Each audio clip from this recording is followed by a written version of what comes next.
The champagne glass froze halfway to his lips. Richard Foster, investment tycoon, Wall Street's golden boy, and now my brother-in-law for all of 6 hours, stood at the head of the ballroom with a 1,000-watt smile that didn't reach his eyes. He had just made a smug, thinly veiled joke about government workers like me never understanding real finance, and the crowd had chuckled politely, unaware of what was about to unfold. I stood up. My chair scraped loudly against the marble floor, slicing through the soft music and murmured conversations like a blade. Every head in the room turned. Aaron, my little sister and his new bride, looked at me with wide, confused eyes. My voice didn't tremble. "Just so everyone knows," I said calmly, "as of tomorrow morning at 9 a.m., Foster Capital will be under federal investigation for securities fraud, money laundering, and insider trading, and I have the evidence in my pocket." The ballroom fell into silence, so sharp it rang in my ears. Richard's champagne glass halted midair, his face drained of color. You could hear the ice in the cocktail glasses crack. But to understand how we got here, how I went from sitting quietly at a wedding to blowing up a billionaire's house of cards in front of 200 guests, you need to go back with me. Back to the moment I realized something about Richard Foster didn't add up. Back to the nights I stayed up reading forged filings. Back to the conversation that changed everything, whispered on a terrace under fairy lights as a string quartet played obliviously inside. My name is Luke Mitchell. I'm a senior auditor for the U.S. Securities Regulatory Commission. It's not a glamorous job, but it's important. I investigate people like Richard, the ones who wear designer suits and smile for magazine covers while bleeding investors dry behind scenes. I find their mistakes, track the patterns, and report the truth, even when no one wants to hear it. Erin is my only sister, the only family I have left. She trusted Richard with her heart, and worse, she trusted him with her name, lending her credibility as his marketing director, helping him lure in new clients, putting her face on brochures she didn't know were lies. Watching her walk down that aisle, clueless to the collapse that was coming, broke something in me. For weeks, I debated staying silent. I didn't want to ruin her wedding. I didn't want to be that guy who turned a day of joy into a disaster. But what if staying silent meant letting her marry a con man? What if it meant people lost their retirement savings, their kids' college funds, because I didn't have the guts to speak? So I waited for the right moment. And when Richard stood up, raised his glass, and started praising himself while throwing jabs at me from the head table, I realized he handed me the mic. He just didn't know it yet. Let me tell you what happened at the wedding that Wall Street now calls the whistleblower toast. Because what started as a fairy tale ended with handcuffs and my sister, for the first time, seeing the truth in full light. Richard Foster's name first came up during one of Erin's weekly phone calls. She was breathless with excitement, gushing about her new job at Foster Capital, how she'd landed a role in their marketing department, how the CEO himself, yes, Richard, had personally reviewed her portfolio and offered her a position. That alone sent up a quiet red flag in my mind. Most CEOs don't bother interviewing junior marketers. But I didn't say anything then. I just congratulated her, told her I was proud, and made a mental note to keep an eye on this guy. I didn't have to wait long. 2 months later, she invited me to a rooftop party in Midtown Manhattan, a sleek affair dripping with money and status, hosted by the firm to celebrate their latest acquisition. I flew in from D.C., curious to finally meet the man my sister couldn't stop talking about. The first thing I noticed was how everyone circled around him like planets orbiting a sun. Richard stood in the middle of it all, radiating charisma, effortlessly charming clients, investors, interns, it didn't matter. He was the kind of man who made everyone feel seen, but somehow managed to reveal nothing about himself. When Aaron introduced me, his smile didn't quite reach his eyes. "Ah, the famous big brother," he said, shaking my hand with just enough grip to prove something. "Aaron talks about you all the time. Some kind of government investigator, right?" "Financial auditor," I clarified, matching his tone. "With the SEC. He laughed a little too quickly. "So you're one of the good guys, keeping the bad guys honest, huh?" "That's the goal," I said, not smiling. I watched his expression tighten just slightly. A flicker of recognition passed through his eyes. He knew exactly what I did and how dangerous I could be to someone with secrets. But just as quickly, he recovered, clapping me on the back like we were old friends. "Well, let's hope you never have to look into us," he joked, then turned back to the waiting crowd without waiting for my reply. That night, as I stood by the bar nursing a bourbon, I watched Erin laugh at something Richard said. He leaned in, brushing a hand down her arm like he owned her. I wanted to believe he genuinely cared, but my gut said otherwise. Something felt off. There was an edge to him, something cold behind the smile, something that made people laugh a little too loudly at his jokes, not a little too quickly when he spoke. It wasn't charm. It was control. Still, Erin was happy. She was climbing fast at Foster Capital, promoted within 6 months, and soon named their director of brand strategy. Her work was suddenly featured in Forbes articles. She was attending global conferences. Richard, of course, took credit every chance he got. "She's a rising star because she's with us," he once told a group of donors at a gala. "We bring out the best in people." No, I remember thinking, you take what you can use and discard the rest. But even as my doubts grew louder, I couldn't prove anything. Richard's public persona was flawless. His firm passed every surface-level compliance check. They sponsored charity events, funded tech accelerators, hired veterans. He was even invited to speak at a congressional roundtable on economic innovation. If there was a monster behind the curtain, he was hiding well. Everything changed the day I got an unexpected message from an old college friend, Nathan Chun. We hadn't spoken in years, but his name popped up in my inbox with the subject line, "We need to talk. Urgent. Foster Capital." That's when I knew it wasn't just me. I wasn't being paranoid. I wasn't projecting some overprotective big brother complex onto Erin's fiancé. There was something very real, very wrong happening behind the closed doors of Foster Capital. And now, someone on the inside was ready to talk. I replied immediately. We arranged to meet the next weekend at a quiet coffee shop off DuPont Circle. Nathan looked exhausted. His face was pale, his hands jittery as he sipped his black coffee. "I made a mistake," he said quietly. "I thought I could stay quiet, just do my job and get paid. But this thing is bigger than I thought." He slid a thumb drive across the table. "Encrypted. Password is the date of our graduation." I hesitated before picking it up. "You're sure it's real?" "I vetted it myself," he replied. "And Luke, it's not just bad. It's criminal." That night, I stayed up till 3 a.m. going through the files. Falsified statements. Shell companies. Internal communications suggesting offshore movement of investor funds under false names. It was a digital minefield. But it wasn't enough. Not yet. I needed corroboration. I needed motive. I needed someone else inside the house of cards willing to pull a brick out. And I needed to make a choice. Tell Erin now and destroy her wedding, or keep digging and risk letting her walk into a nightmare. Neither option felt like protecting her. Both felt like betrayal.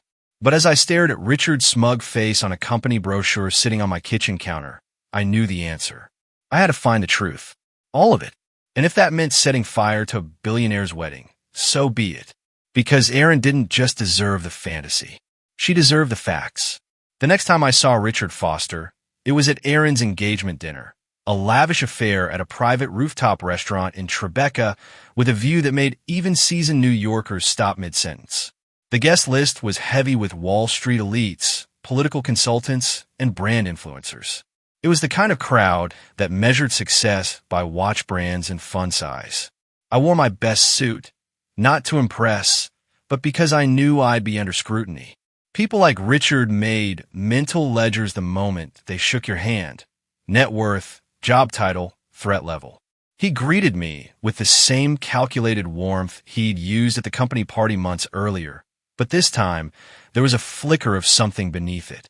Wariness, maybe, or contempt. He shook my hand and offered that polished smile again, the kind that looked great in Forbes but always felt a beat too slow to be genuine. "Glad you can make it, Luke," he said.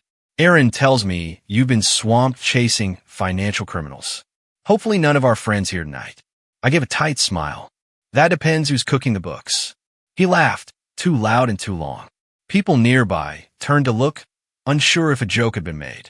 Erin appeared then, glowing and oblivious, linking her arm through his and kissing him on the cheek. "Play nice," she teased, and just like that, The tension in the air vanished beneath the performance of happy coupledom.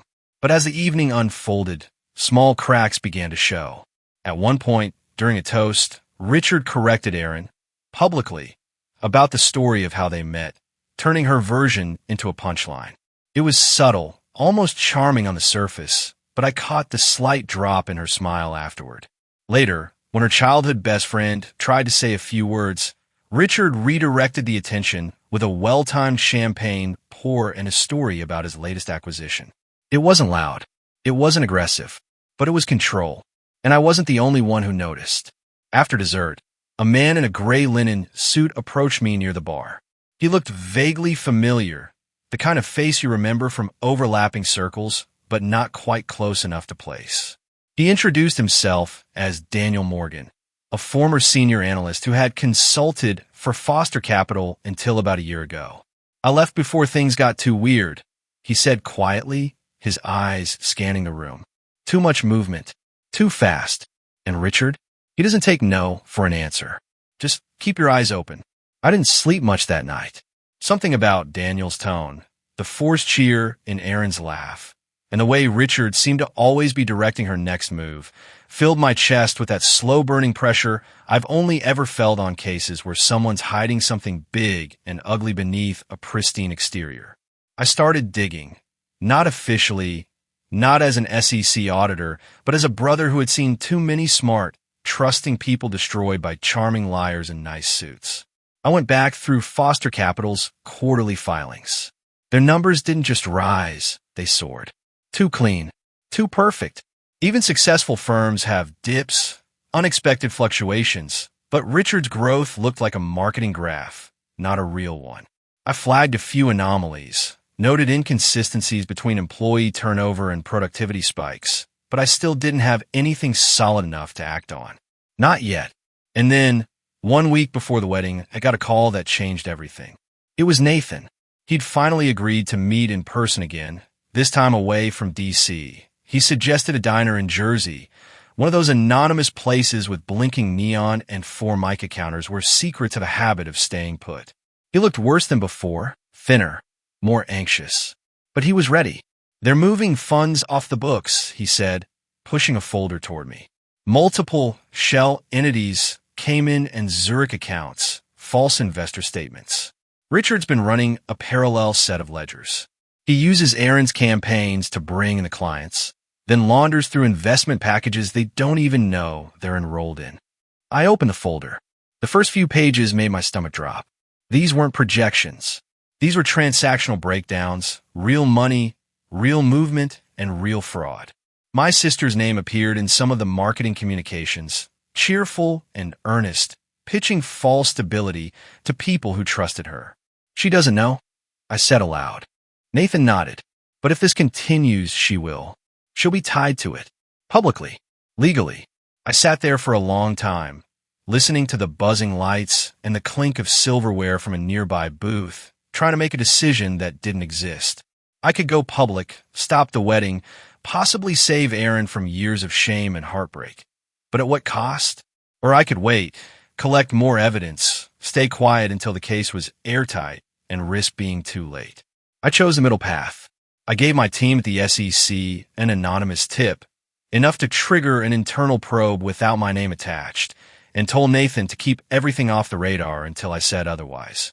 I needed one more piece, one final moment of confirmation. And that moment came at the rehearsal dinner. I arrived early, hoping to catch Richard in an unguarded moment. Instead, I caught something else entirely. He was in the hallway, speaking in hushed tones with Cameron, his best man. I ducked behind a column, just close enough to hear the words. "She's asking too many questions," Richard said, and my stomach flipped. "Who?" Cameron asked. "Luke, Erin's brother. He's been sniffing around. After the wedding, I want him out of the picture. Erin, too, if she doesn't fall in line." I stepped back into the shadows, heart thudding. There it was. Not suspicion, not paranoia, confirmation. And for the first time, I understood what Richard had really meant when he looked at me across that rooftop and smiled. He knew exactly who I was.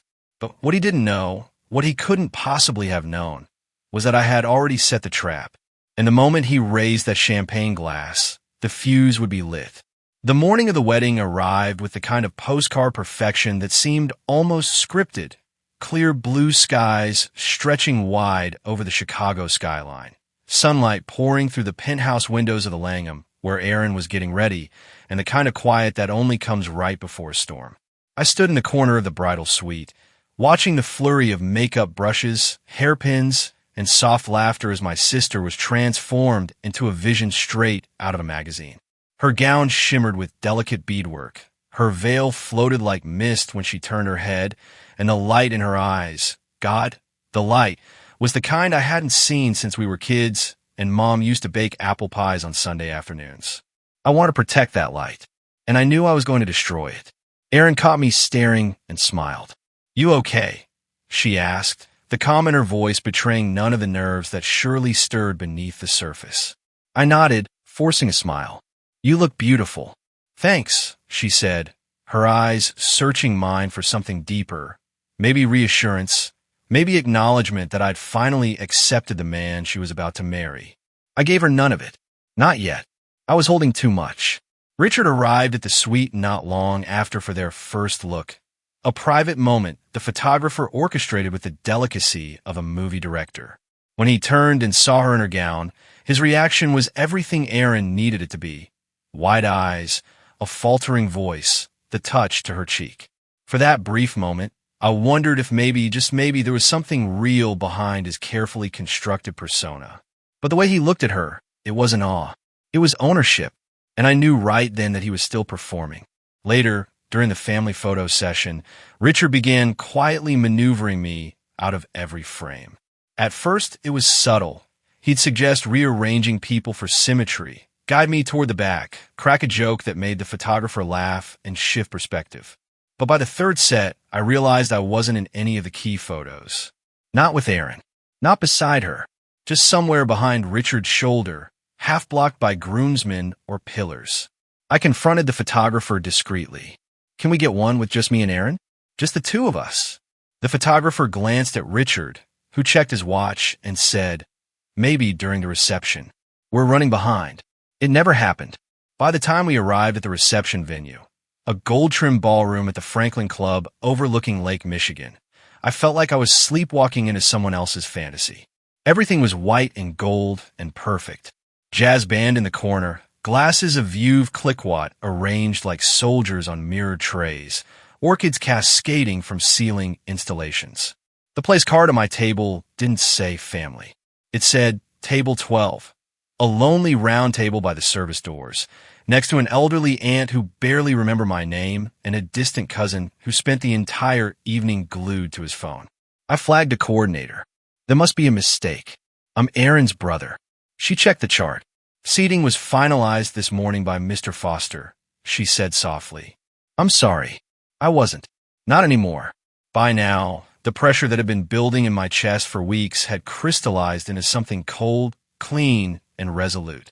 Richard had spent the past year trying to erase me.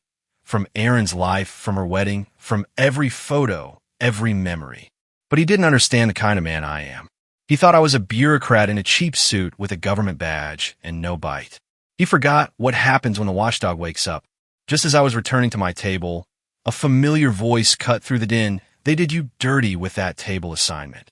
I turned to find Nathan, dressed in a sharp black tux that somehow still managed to look like armor. He nodded once and handed me his phone. Encrypted folder. Same contents I gave the commission yesterday, but this time with timestamps. There's enough in here to trigger emergency action. My stomach dropped. "You sent it to them?" "Had to. Richard's been bragging all week about cleaning house after the honeymoon. He's planning to destroy the rest of the data while they're in Bora Bora. If we waited, we'd lose everything." I swallowed hard, feeling the weight of the moment settle into my spine. "Do they know I'm involved?" Nathan nodded. "They'll recuse you from the active investigation, but the commission is moving. Like tonight." I nodded slowly, the realization pressing against every corner of my chest. Aaron's new husband would be in handcuffs before their first anniversary, possibly before dessert. When I re-entered the ballroom, the toasts were beginning. Richard was already a few drinks in, his charm now slicked with just enough alcohol to make it reckless. He tapped his glass, grinned that perfect, practiced grin and began his speech, thanking his business partner, his parents, his mentors, and even the florist. Everyone but me. Not a single mention of Erin's only sibling. Not even a nod in my direction. I glanced toward Erin. Her smile was faltering. Her fingers fidgeted with her wedding ring. And just as Richard pivoted from his well-rehearsed gratitude into a smug anecdote about knowing who to trust and who to keep at a distance, I felt the last domino fall. He looked at me when he said it, and that's when I stood up. Not because I wanted to ruin a wedding, because I had already watched my sister walk down the aisle with a man who saw her as a pawn, and I wasn't going to let her spend a lifetime in checkmate. There's a silence that takes over a room, not when someone raises their voice, but when the truth enters without permission, like a sudden wind cracking open a tightly sealed window. That's what happened the moment I stood up. Richard had been basking in the glow of his toast, glass raised, smile glinting with champagne and arrogance, the kind of posture a man wears when he believes he's won. He stood tall beside Erin, her hand resting delicately on his arm, her expression proud but uncertain, as if she were still holding on to the fantasy even as the ground shifted beneath it. He had just finished telling the room how some people spend their lives following rules they didn't write, regulating dreams they'll never understand. It was a jab, another passive-aggressive dig thrown in my direction, a performative slap dressed in poetic charm. And the crowd had laughed, some uncomfortably, others eagerly, all of them clueless. So I stood. I didn't plan to. Not like that. Not in the middle of his moment. Not in front of 200 people dressed in black tie, elegance, and suspended belief. But sometimes, the truth doesn't wait for you to be ready. Sometimes, it shows up right on time. I didn't tap a glass. I didn't clear my throat. I just spoke. Before you finish, I think everyone in this room deserves to know that Foster Capital is being investigated by the Securities Regulatory Commission as of 9 a.m. tomorrow. Evidence of securities fraud, offshore laundering, insider trading. All of it. And I have the proof right here. Gasps scattered like marbles across the room. Richard's glass paused midair. His hand, still holding it, trembled slightly, not from fear but from the sudden, irreversible loss of control. He turned toward me with a look that tried to combine outrage, disbelief, and charm, but failed at all three. "What the hell are you talking about?" he asked, voice taut. I didn't move. "You know exactly what I'm talking about. The falsified quarterly reports, the untraceable client funds, the shell companies. You've been moving investor money into private foreign accounts while pitching Erin's campaigns as honest growth strategies. You used her reputation to bait investors. You used everyone in this room." Erin stepped slightly away from him, her face pale, her lips parted. "Luke, is this some kind of joke?" I shook my head slowly, my voice calm, but deliberate. "I wish it were." Richard laughed, or at least tried to. A low, shaky sound meant to maintain some last shred of dignity. "Ladies and gentlemen, I think my new brother-in-law has had a bit too much to drink. He's confusing my firm with something he read in a John Grisham novel." He turned back to the guests, as if trying to close the curtain on a scene that had gone off script. But no one laughed with him. No one smiled. I held up my phone. "Encrypted files from one of your senior analysts. Sent to the commission yesterday. And before you ask, yes, they're admissible. And yes, the commission's enforcement team is already preparing subpoenas." Richard's face twitched. Across the room, I saw Cameron, his best man and business partner, stand up suddenly, eyes darting toward the exit. At the same moment, Erin's maid of honor, Leah, took Erin's hand and whispered something that made her eyes widen. "Tell me this isn't true," Erin said, her voice barely more than a whisper, but cutting straight through the ballroom like a blade. Richard turned to her, his expression cracking. "Baby, come on.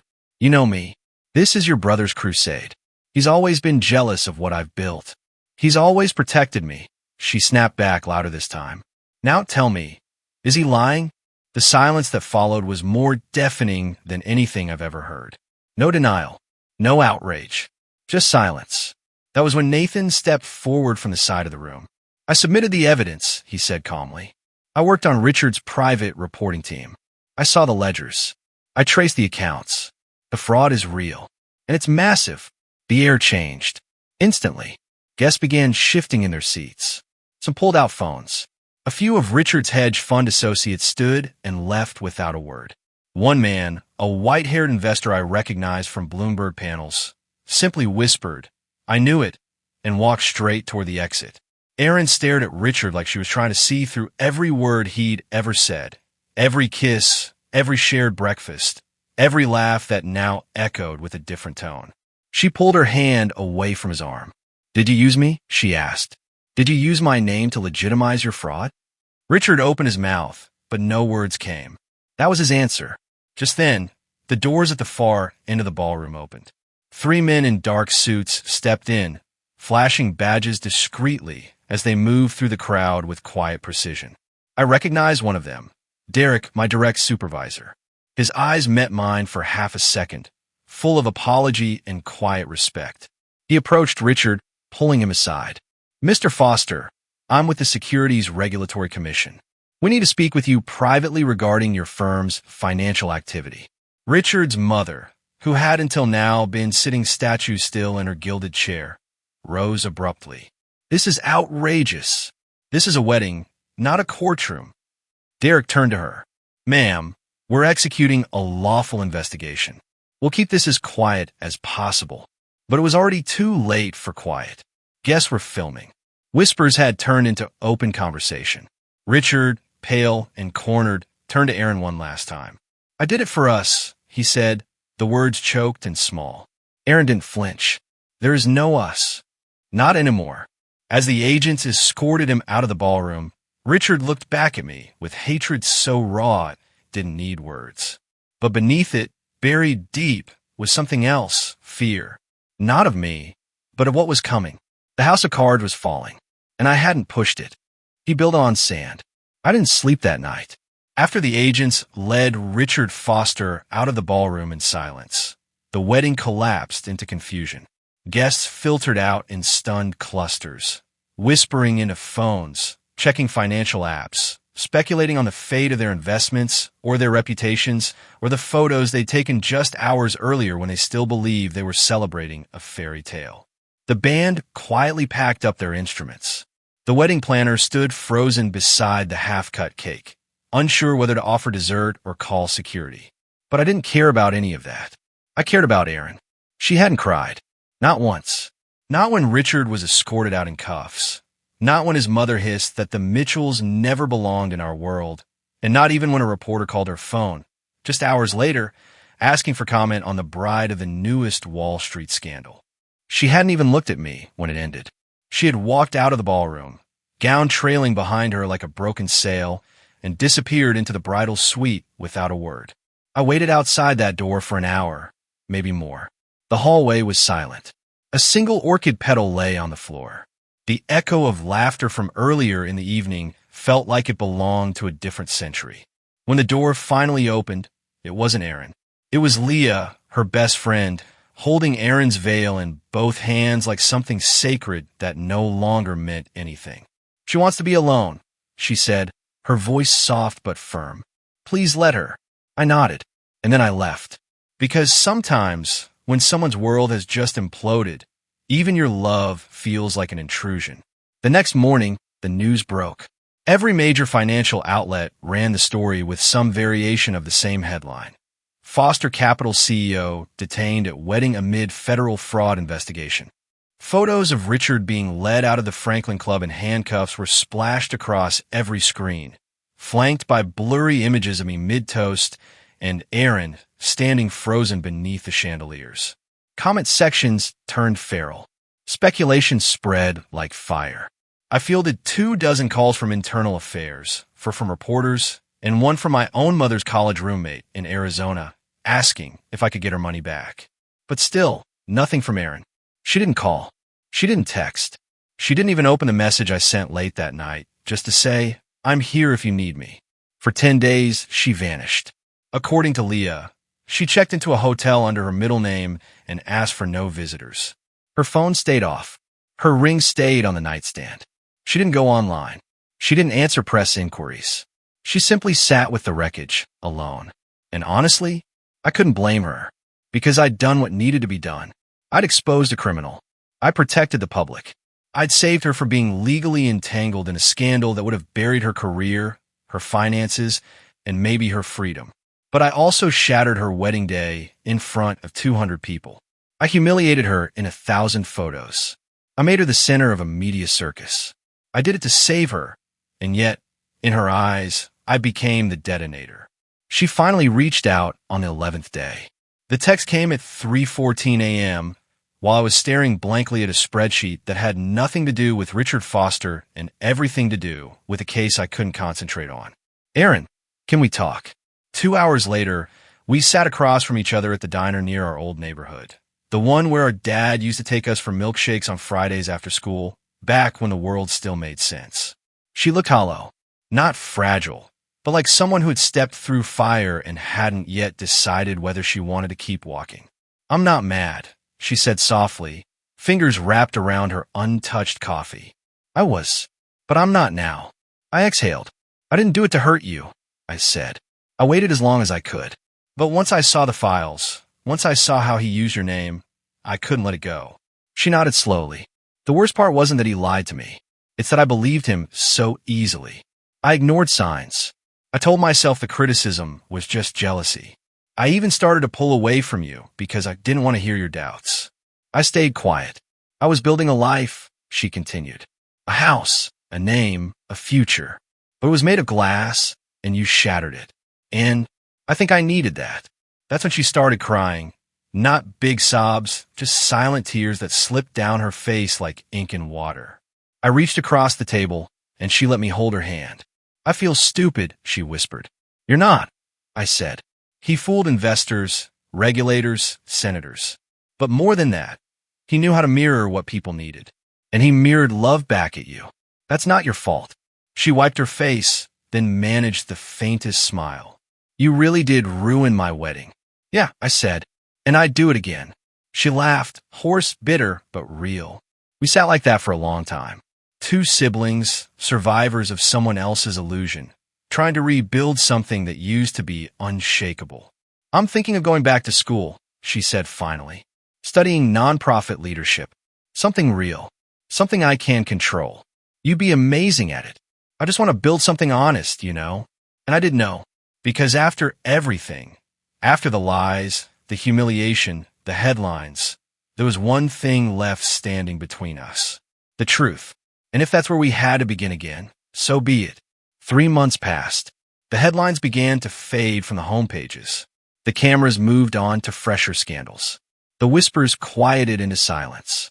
But Erin was still there, standing in the rubble of her former life, brushing dust off her shoulders, piece by piece rebuilding something that, this time, would belong entirely to her. I watched the transformation happen slowly, sometimes painfully. She didn't just recover.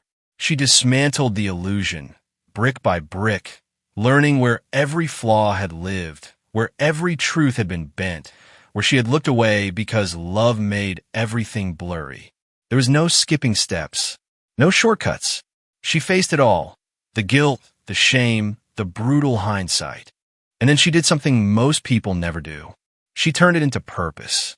I still remember the afternoon she showed up at my office in D.C., a determined light in her eyes that I hadn't seen since before Richard. She walked in wearing jeans, a navy blazer, and that stubborn jawline we both inherited from Dad. She dropped a thick file on my desk with a loud thump and crossed her arms. I'm launching something, she said. I raised an eyebrow. This is either going to be brilliant or slightly illegal. Relax, she said, cracking a small smile. It's a startup, not in finance, not in marketing, something better. I opened the folder. It was a detailed business plan for a nonprofit consulting firm. Her idea? To help everyday consumers identify predatory financial practices, disguised loans, misleading advertising, fake investment opportunities pitched on social media. She wanted to take what she'd learned the hard way and give it away to others who might not be lucky enough to have someone blow the whistle for them. She called a clear line. No more jargon. No more sugarcoating, she explained, flipping through the pages. Just straight talk. Real red flags. Stuff people can actually use.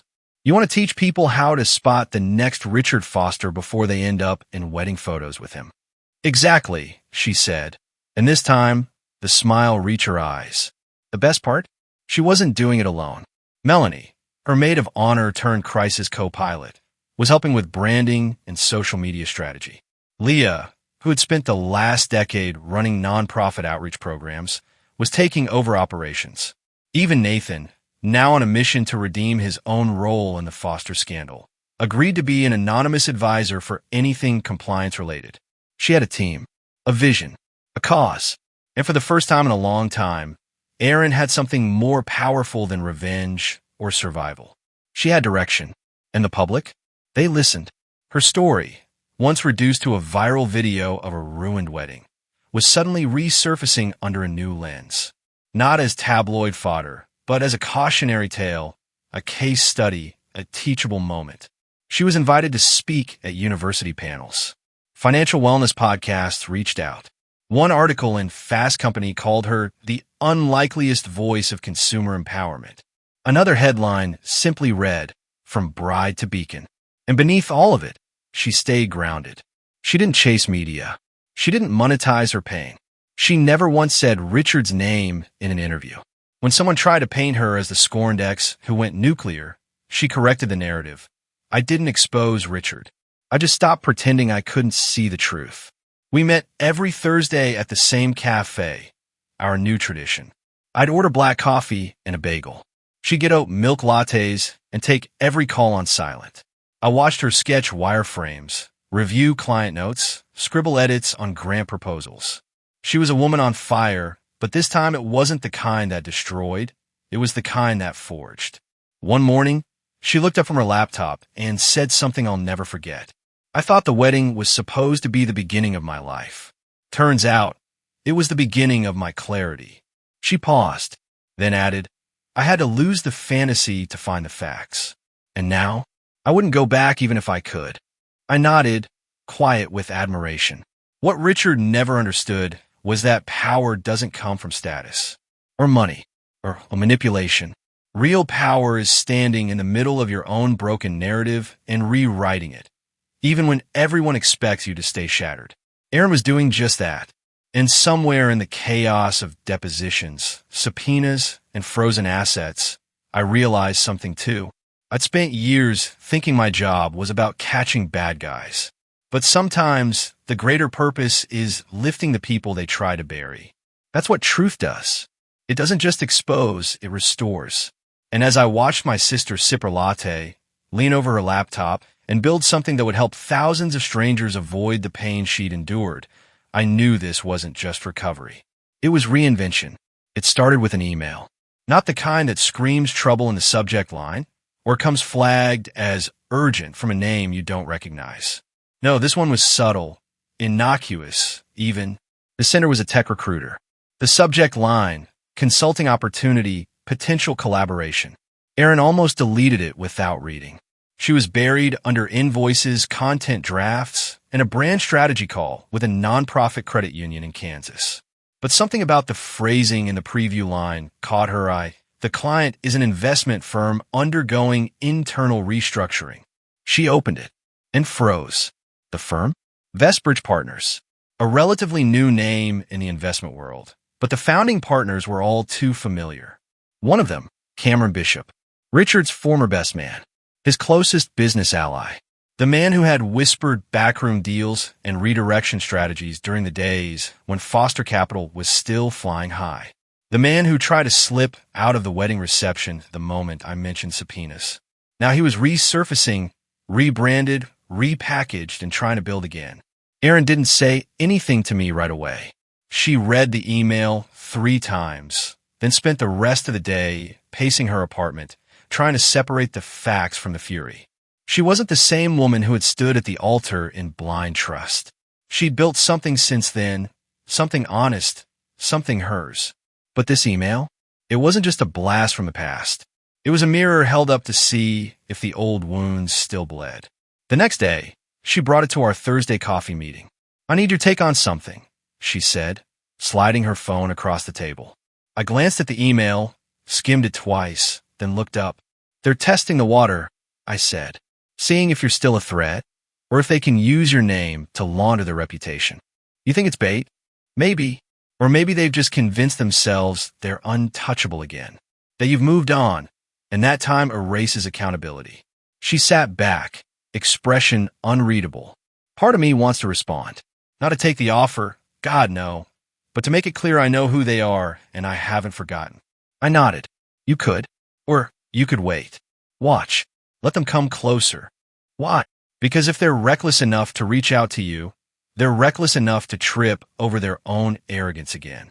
And this time, you'll be ready. Erin tapped her coffee lid, thinking, I don't want to go back there, Luke. I'm not her anymore. I'm not the girl trying to justify someone else's behavior just because he made me feel chosen. I know, I said, but sometimes healing isn't just about moving forward. Sometimes it's about circling back and showing the ghosts they can't touch you anymore. That night, she drafted a reply. Polite, professional, non-committal. She thanked the recruiter for the opportunity, said she was currently focused on nonprofit consulting, but open to hearing more about the client's mission and values. It wasn't bait. It was strategy. And sure enough, the recruiter replied within hours, gushing about Vestbridge's vision for ethical investing and how the leadership team admired her recent work. Admired her? That's when I knew Erin was walking into something bigger than we expected. They weren't just reaching out. They were trying to absorb her, leverage her credibility, use her redemption as a shield for their reinvention. 2 days later, she received a direct message on LinkedIn from Cameron Bishop himself. Would love to reconnect. I think there's a real opportunity to build something meaningful with integrity this time. Let's talk. Erin stared at the message for a long time before showing it to me. What does he want? She asked, more angry than afraid. I shrugged. He wants your story, your scars, your voice, because those things have currency now, and he knows if you're on their side. The public might forgive him. But I'm not, she said flat. No, I said, you're the reckoning. The next morning, Erin made a decision. She opened her laptop, scheduled a new blog post for Clearline, and wrote a piece titled, Red Flags That Come Wearing Ties You Once Trusted. It was sharp, clear, no names mentioned, but every word dripped with experience. She outlined how rebranded firms often rely on familiar faces and vague mission statements to regain public trust, how they seek out survivors not to learn from them, but to borrow their credibility, and how healing doesn't mean silence. It means knowing when to speak again and louder. The post went viral within 48 hours.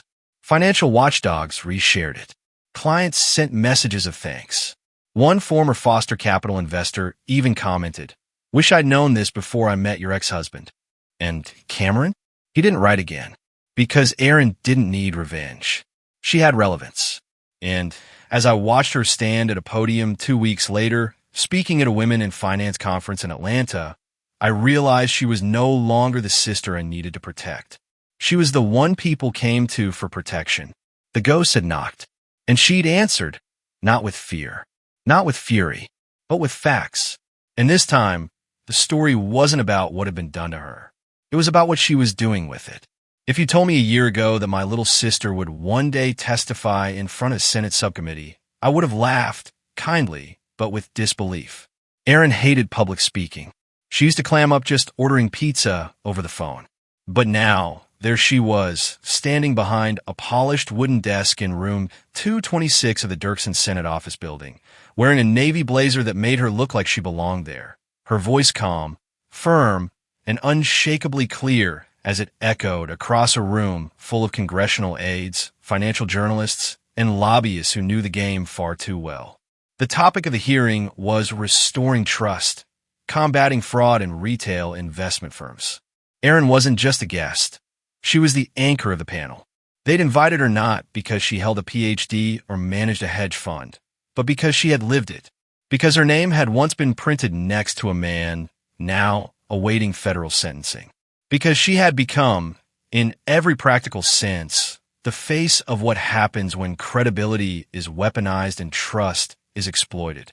I sat 3 rows back behind a barricade of notepads and camera tripods, watching her outline the mechanisms Richard and his associates used, how they structured misleading investment tiers, disguised fun performance through promotional materials, and leveraged the credibility of front-facing employees like her to give the illusion of integrity.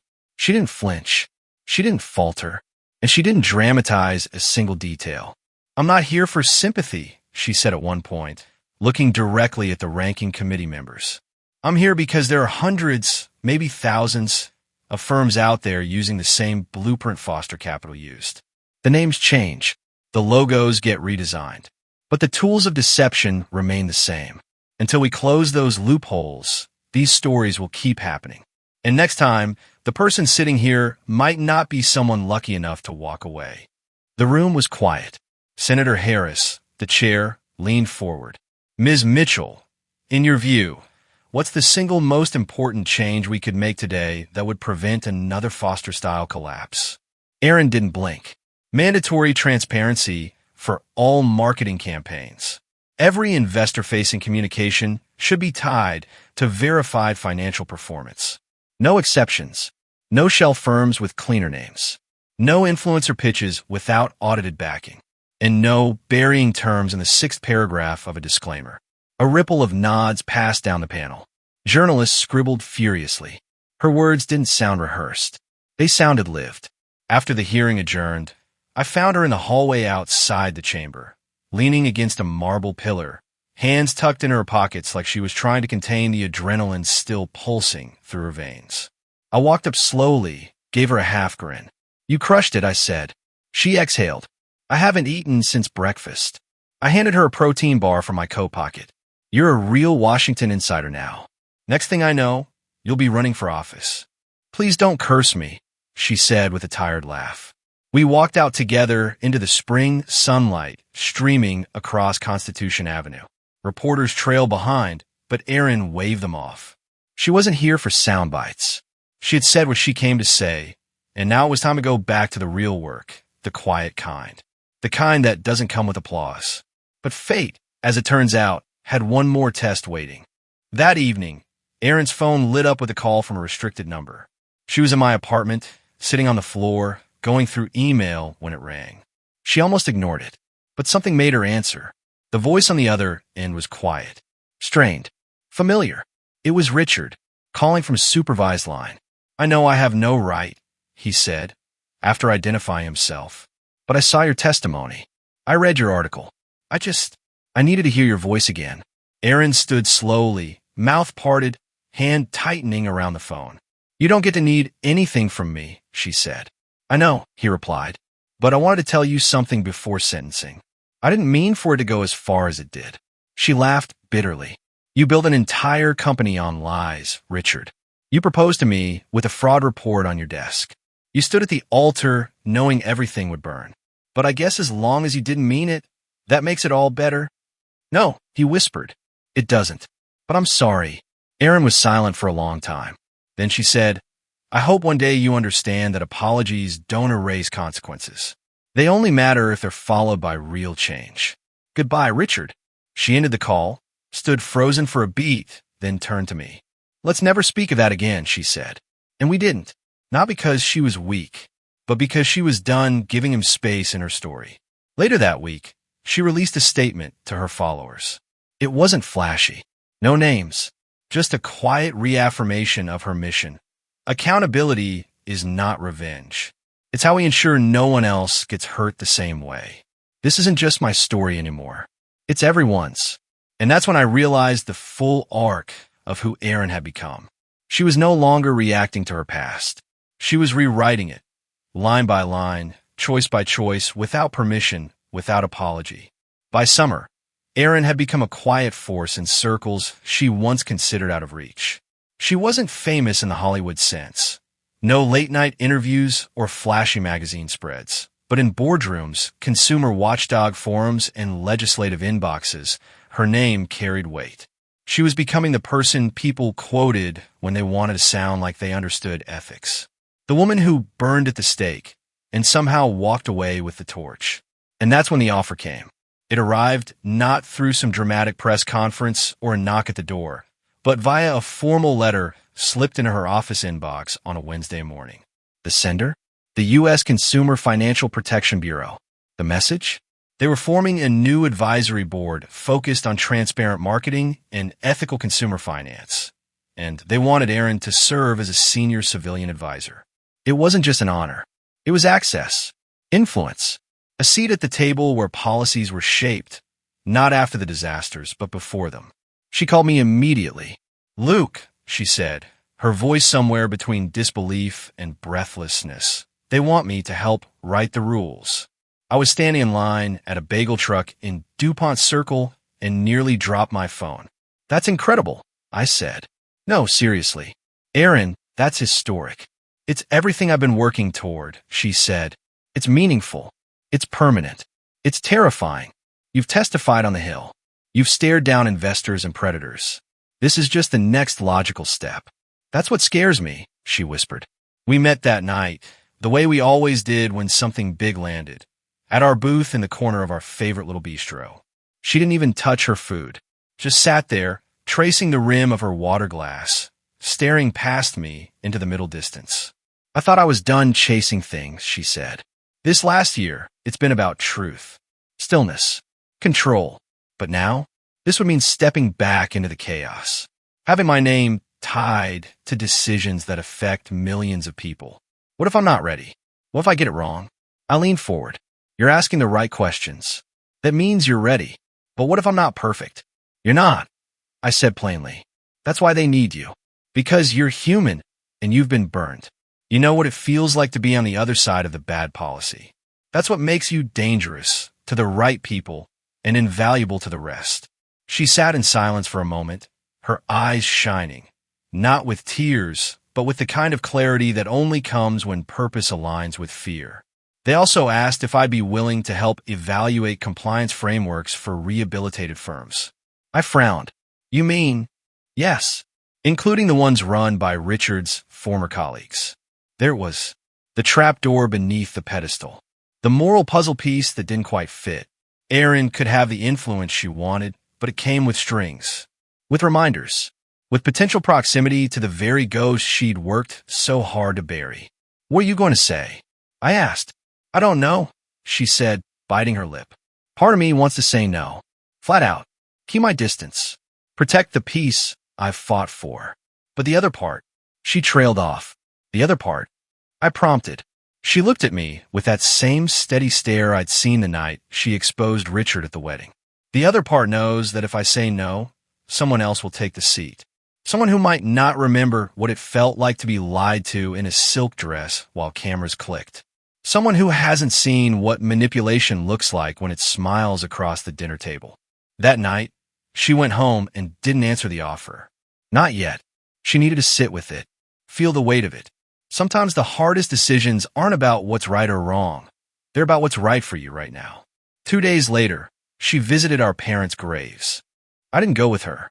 She didn't need me there for that. But later, she told me what she'd said. "I sat between them," she said, her voice quiet, "and I told them that I'm not perfect, that I'm scared, but that I think Dad would want me to do it. He always believed in fixing things from the inside. And Mom, she'd want me to make sure no other girl ever falls for the lie of charm over truth." And with that, she said yes. She joined the Bureau. She became the first civilian fraud survivor ever appointed to a federal compliance advisory board. And from day one, she made waves. She challenged outdated language in regulation drafts. She pushed for transparency guidelines in influencer marketing. She demanded that rebranded firms disclose their leadership's past roles. No more hiding behind a new logo. And yes, she was firm, direct, sometimes uncomfortable, but never unkind. The same people who once underestimated her now sat up straighter when she walked in the room. She was no longer defined by what she'd escaped. She was shaping the place she once feared. One policy, one meeting, one hard-won truth at a time. Aaron always said she wasn't looking to be anyone's hero. She was just trying to make sure the next version of her didn't walk into the same fire thinking it was warmth. But the thing about rising is that someone always notices. And eventually, someone comes looking for your hand in the dark. That someone arrived in the form of a young woman named Tessa Monroe. Tessa was 26, barely a year into her first real job in finance. working as a junior compliance associate at a boutique wealth management firm in Austin.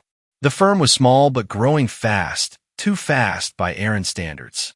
Its founder was another slick-talking former Foster affiliate who had dodged indictment by a razor-thin margin and rebranded himself into the ethical investment guy with a podcast and a weekend leadership retreat called Money with Meaning. Tessa reached out through Clearline's website with a message that, on the surface, seemed like a typical contact form inquiry.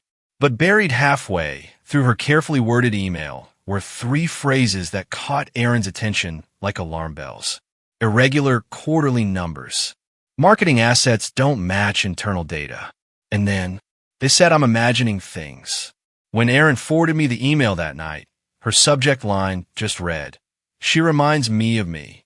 We met Tessa 2 days later in a quiet booth at a coffee shop near DuPont Circle. She was nervous, tapping her thumb against her paper cup, eyes darting between the door and the window, as if someone might recognize her. She wore a cardigan like armor and introduced herself in a whisper. "I probably shouldn't be here," she said, but I didn't know who else to talk to. Aaron didn't pressure her. She just nodded gently, the way you do when you know that speaking too soon can break someone's courage. Tessa took a deep breath and then began to tell us everything. Her firm, Silvermar Strategies, had recently started pulling in major investor attention. They'd been on 3 top 40 under 40 lists, mostly thanks to an aggressive marketing campaign that painted them as disruptors of traditional wealth management. But behind the scenes, things didn't add up. Client reports were polished to perfection, even when the markets dipped. Promotional content boasted about ESG investment strategies, but the internal portfolio data showed fossil fuel holdings, arms contracts, and quietly buried offshore trusts. And worse, when Tessa asked questions about discrepancies, she wasn't just dismissed. She was reprimanded. They'd reassigned her to non-client-facing duties. Her access to certain systems was temporarily suspended, and her direct manager, a woman she'd looked up to for years, told her in a private meeting that this is how the game works, and if you want to win, you stop asking why. When she finished, Tessa looked down, voice trembling. "I don't know if I'm overreacting. I mean, maybe it's nothing. But it doesn't feel right. And I remember reading about you, Ms. Mitchell, about your wedding, about what happened after. I thought maybe you'd understand." I watched Aaron closely then. She didn't jump into advice, didn't promise protection. She just looked at Tessa, long and steady, and said, "You're not imagining things." And I do understand. They talked for over 2 hours. Aaron asked questions, not to lead, but to guide. She helped Tessa frame what she knew, what she suspected, and what could be proven. She taught her the difference between instinct and evidence, between fear and foresight. And at the end, she said something I'll never forget. "You don't have to become a whistleblower today," Aaron said, "but you have to decide who you want to be if this goes where I think it's going. That's the only way you stay whole when the floor drops out." Tessa nodded, wiping away a tear. "I just don't want to lose everything." "You won't," Aaron said softly. "You'll lose what wasn't meant to last. But what's real, that stays. And what you build after will be stronger." Over the next 6 weeks, Aaron mentored Tessa quietly. She helped her gather documents, connected her with legal support, walked her through the emotional logistics, the panic attacks, the self-doubt, the nights you lie awake wondering if you're the villain just because you're the one who's telling the truth. And when the time came, Aaron was the one who stood beside her when Tessa filed her report with the SEC. Silvermark unraveled quickly. The moment auditors cross-checked the internal files Tessa had flagged with their public claims, the whole operation began to implode. Clients pulled out. Board members resigned. The founder, Richard's old colleague, lawyered up. And the industry, once again, turned to Aaron Mitchell not as a survivor, but as a standard-bearer. But this time, it wasn't about her. It was about the girl who found her in the dark and decided to speak. The day Silvermark's investigation became public, Aaron got a text from Tessa. It read, "I didn't just find my voice. You helped me remember I had one." That night, Aaron sat across from me at our usual cafe, staring out the window as the rain misted against the glass.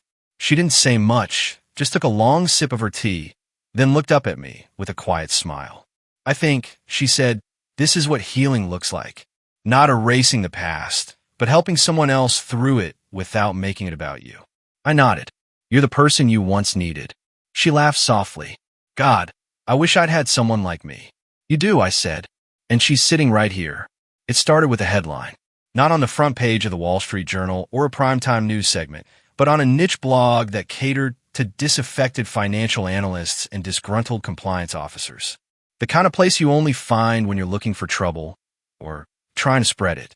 The headline was short, almost casual. Erin Mitchell's Ethics, Savior or Opportunist? The article wasn't long, but it was surgical. It laid out her entire story, her rise, her fall, her reinvention, with an undercurrent of skepticism sharp enough to slice skin. It painted her testimony as performance, her nonprofit as opportunism, her consulting success as the product of a perfectly timed scandal. It even dredged up her old engagement photos with Richard Foster, framing them beside quotes from her speeches like a contradiction she'd try to hide. Worse still, it included internal emails. Real ones. Old exchanges from her time at Foster Capital, before she knew the truth.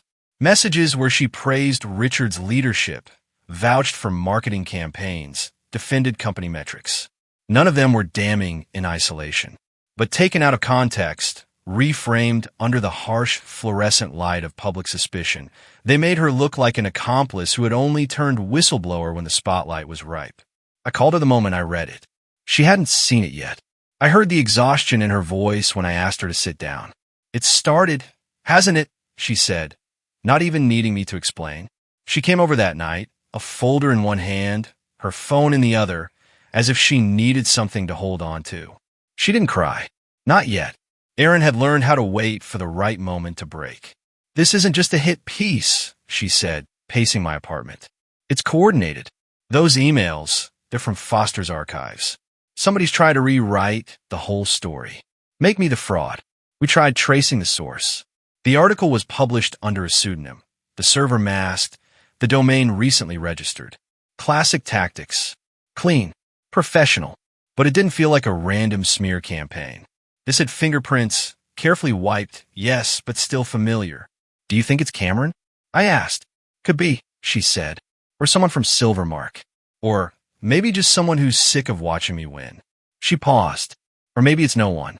Maybe it's just the price of being visible. That's what stuck with me. Because Erin hadn't asked for this spotlight. She'd earned it the hard way, through loss, exposure, and grit. And now, someone was trying to use her own past against her, weaponize the very vulnerability that had made her voice powerful. Over the next 48 hours, the article spread. Not virally, not loudly, but with a kind of poisonous drip through financial Twitter, industry Slack channels, and quiet corners of LinkedIn. People whispered. Some reposted it with emojis. Others asked in hushed tones whether she'd ever really been in the dark, or if her whistleblowing had been a calculated PR move. And Erin? She stayed quiet. For a while. Not because she didn't care, but because she was deciding what to say, and whether saying anything at all would be worth the oxygen. On the third day, she published a statement on Clearline's website. No dramatic video. No Twitter thread. Just her voice, written plainly, with the same clarity that had made her impossible to ignore in the first place. To those reading the recent blog post about my past, yes, those emails are real. They reflect what I believed at the time. Because at that time, I believed in the firm I worked for, and I trusted the man I was engaged to. I wish I'd asked more questions. I wish I'd seen what was beneath the surface sooner. But I didn't. That doesn't make me complicit. It makes me human. If you think my credibility comes from being flawless, you've missed the entire point of my work. I've never claimed perfection. I've claimed pain, experience, learning. And if that disqualifies me from being someone worth listening to, then perhaps you were never truly listening. Transparency isn't just about revealing what others hide. It's about owning your own reflection, even when it hurts. It was quiet for a day after that. And then the messages came. From whistleblowers, from fraud survivors, from journalists who had once doubted her and now saw their own complicity in chasing simple narratives. From a retired compliance officer who wrote, "Thank you for showing my granddaughter what strength looks like." Even the Financial Times ran a quiet correction. Ms. Mitchell responded to allegations with a statement that deserves its own headline. I asked her later if she'd felt afraid. She didn't answer at first, just stared out the window of her apartment, watching the late summer haze drift between buildings. Yes, she said finally, not because I was afraid they'd be right, but because I knew they'd never stop trying. There will always be someone waiting for the perfect time to say you don't belong. That you're too broken, too loud, too late. And what do you do then? I asked. She looked at me, eyes calm. You speak anyway. That was Erin.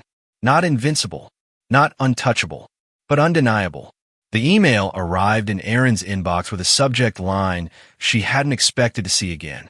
Invitation, keynote speaker, Integrity in Innovation Summit 2026. The conference was a major event in the financial world. Hosted every spring in San Francisco, sponsored by top firms, attended by a who's who of compliance officers, fintech disruptors, and regulators in bespoke suits. 2 years ago, they'd quietly rescinded Erin's invitation after her name became associated with the fallout from Foster Capital. They claimed it was a restructuring of the speaker lineup, but everyone knew what it really was, a soft disavowal. No one wanted controversy headlining their ethics panel. And now they were asking her to lead it. She stared at the email for a long time, not because she didn't know whether to say yes, but because she knew exactly what it meant if she did. This wasn't just an opportunity to speak. It was an opportunity to be rewritten, framed as a case study, sanitized for a corporate audience, transformed into a palatable version of redemption that could be applauded without being fully understood. And Erin had made a decision long ago. She would never be anyone's symbol unless she chose what she stood for. When she told me about the invitation, she was sitting at her kitchen table in sweats and a messy bun, eating leftover pasta out of Tupperware. They want the polished version, she said, twirling a fork. The lessons learned package. Maybe a few tears, a neat narrative arc, something that makes them feel like they can clap and then move on. And what are you going to give them? I asked. She looked up, eyes sharp. The truth. All of it. The mess, the mistakes, the cost, and the fact that you can't just retrofit ethics into your business plan after the lawsuits land. Either it's baked into your foundation, or it's not there at all. I smiled. Then you better wear something with pockets. She laughed. Why? So you have somewhere to keep their jaws after they hit the floor. Underscore.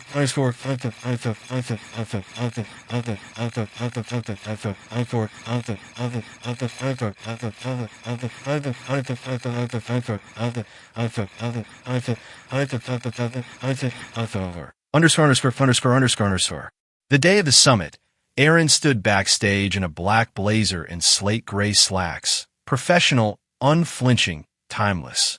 Her name was printed on the program in gold foil. The ballroom was packed.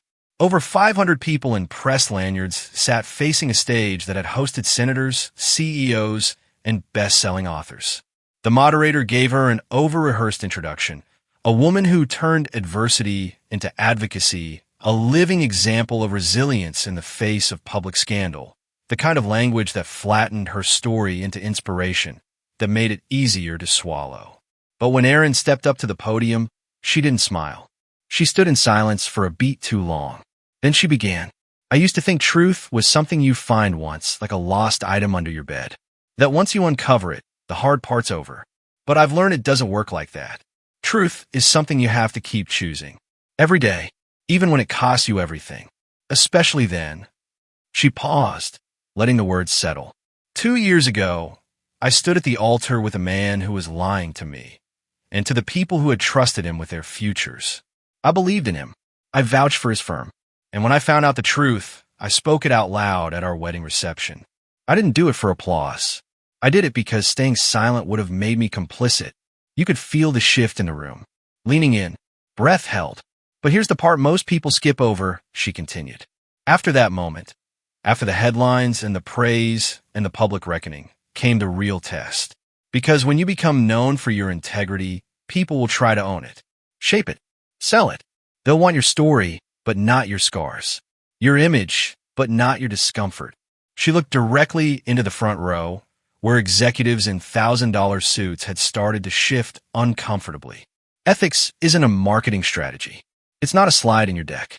It's the thing you do when no one's watching, when the numbers don't add up, when your top client asks you to look the other way. She spoke for 30 minutes. No PowerPoint.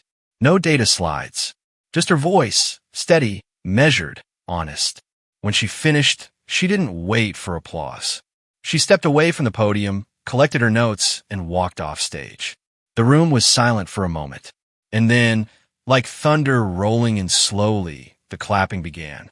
It wasn't polite. It wasn't performative. It was raw. People stood.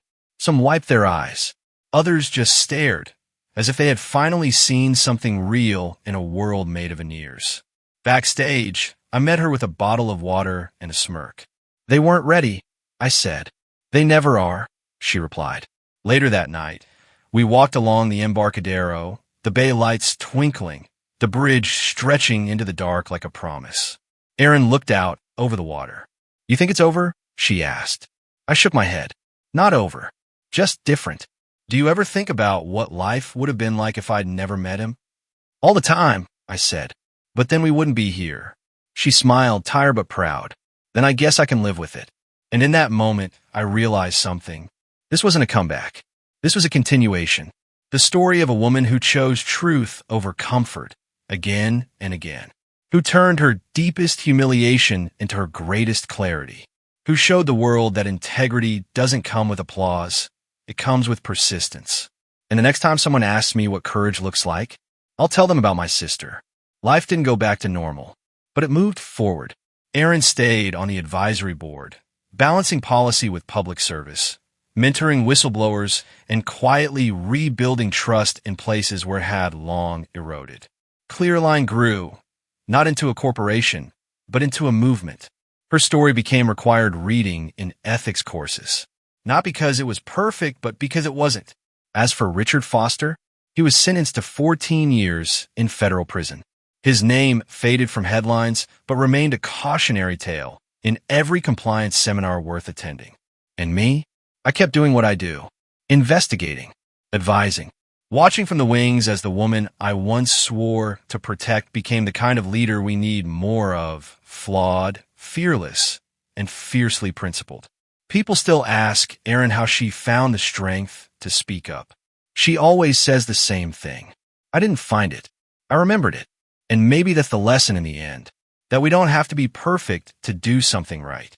We just have to be honest, first with ourselves, then with the world. Because the truth, it changes everything.